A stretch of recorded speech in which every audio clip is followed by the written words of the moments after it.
Whispers in the halls of power. The Council of 12 sat within the starlit amphitheater of Avarin Prime, a world at the heart of the Orion expanse. Around its crescent table, representatives of countless species debated the fate of empires, trade routes, and wars. Yet tonight, laughter not policy filled the chamber. The topic was folklore of the old spiral. Legends passed down in fractured archives spoke of a small, fragile world, Earth, a planet supposedly lost to time, wiped away by its own wars or swallowed by silence. The stories claimed its people, called humans, once roamed the void with reckless boldness, that they fought titans twice their size, bent machines to their will, and burned their names into the bones of forgotten wars. But to the Council, these were nothing more than bedtime tales. Humans, chuckled the Scythari delegate, his mandibles clattering. Creatures who breathe poison air and fight with sticks. Tell me, why do your academies still teach such myth? A cascade of amusement followed. Young officers in attendance smirked, warlords shook their heads. The archivists, of course, tried to object. They pointed to inconsistencies in the records, fragments of star maps no species could trace, signatures in ancient comm buoys that should not exist. But each time, their voices drowned beneath derision. To the galaxy, humanity was not extinct. Humanity was imaginary. A signal beneath the static. It began in the void between Perseus and Sagittarius, territory claimed by no empire, a cold stretch where fleets rarely ventured. The Calorian Exploratory Corps had dispatched a vessel, the Inquirer's Blade, to investigate an anomalous transmission. At first, the crew thought it was interference, a flicker beneath the cosmic static, but patterns emerged, repeating pulses, mathematically precise. Someone or something had encoded intention within the noise. When the signal was played aloud, it unsettled the bridge. The tones were clipped, rhythmic like speech, but in no tongue the translators recognized. It cannot be local, the captain insisted. No civilization lives in this sector. The technicians disagreed. The signal bore hallmarks of ancient encryption, the kind recorded in forbidden archives. Its cadence aligned with the linguistic shadows of a word older than the Council itself, Terran. The report was sent up-chain, where scholars dissected it, skeptics mocked it, and intelligence officers debated its origin. Some whispered it was proof of pirates reviving lost codes. Others suggested it was a hoax planted to stir unrest. Yet when the archivists compared the transmission to their oldest sealed files, they discovered a terrifying truth. The signal was not random.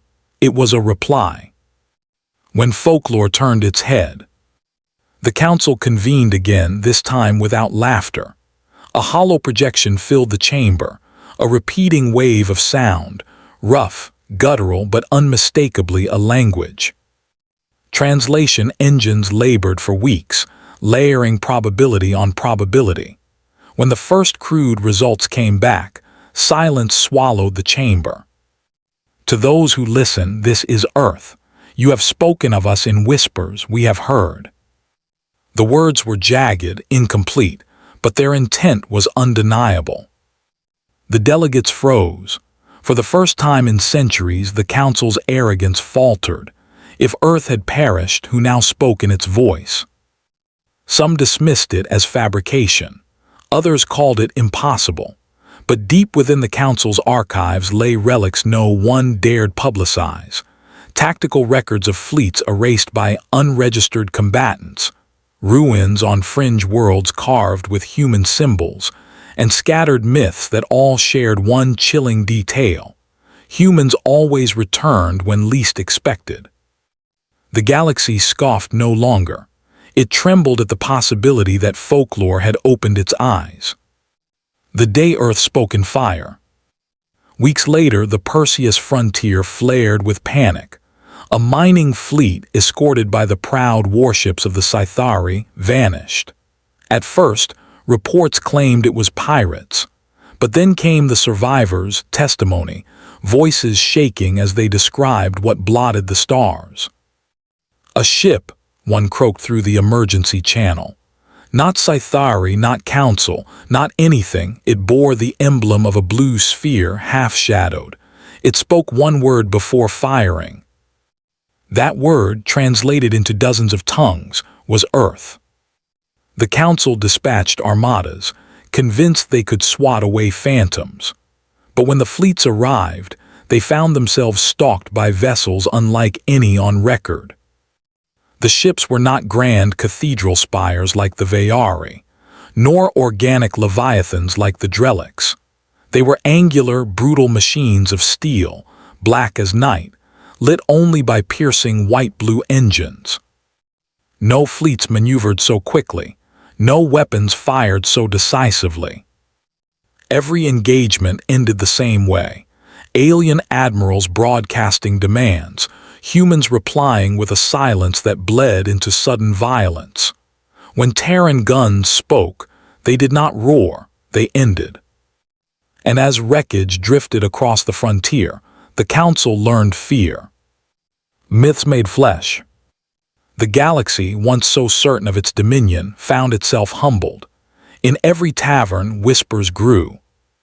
The humans had not died, they had waited. Their silence had not been weakness, it had been patience. For centuries, species dismissed the warnings of old scribes, the fragments of folklore. Now those fragments rose in the form of ships cutting across the void like blades. On Averyn Prime, the council chamber fell into panic. Old jokes curdled into terror.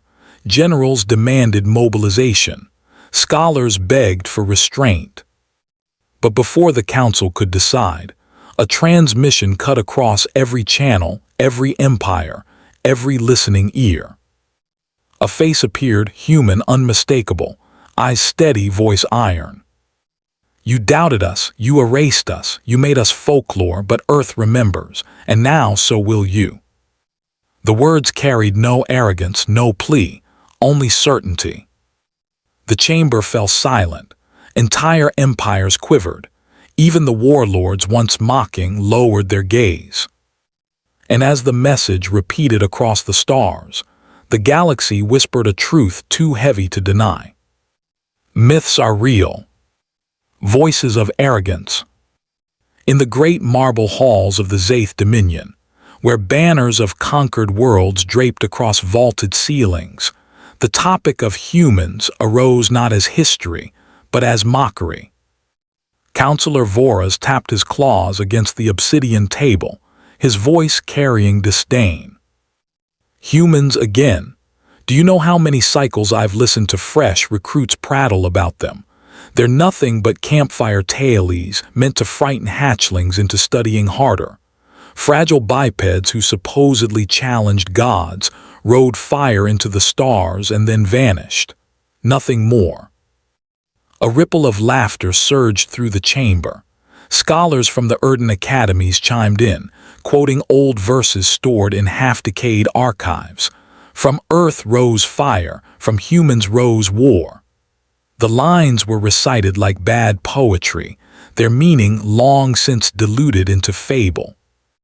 To the galaxy, Earth was no more than a mythic stage, a forgotten birthplace of exaggerated heroes, a convenient metaphor for arrogance and downfall. No empire respected the word. No fleet feared it. No ruler believed it. And yet every great empire carried the whisper of humans buried deep in their archives. A single word, Terran, always spoken, never respected. Echoes in the dark. The Dominion's mockery faltered weeks later when an unexplained signal surfaced. It was first caught on the edges of the Jailer Expanse, an empty void where trade convoys rarely ventured. Dominion scouts recorded it as faint pulses, distorted by distance, but undeniably artificial.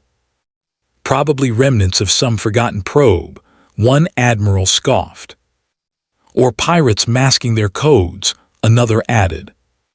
Yet the more they analyzed it, the stranger it became. The frequency carried a signature that matched fragments stored in galactic archives, ancient files linked to the folklore of Earth. Laughter returned to the halls.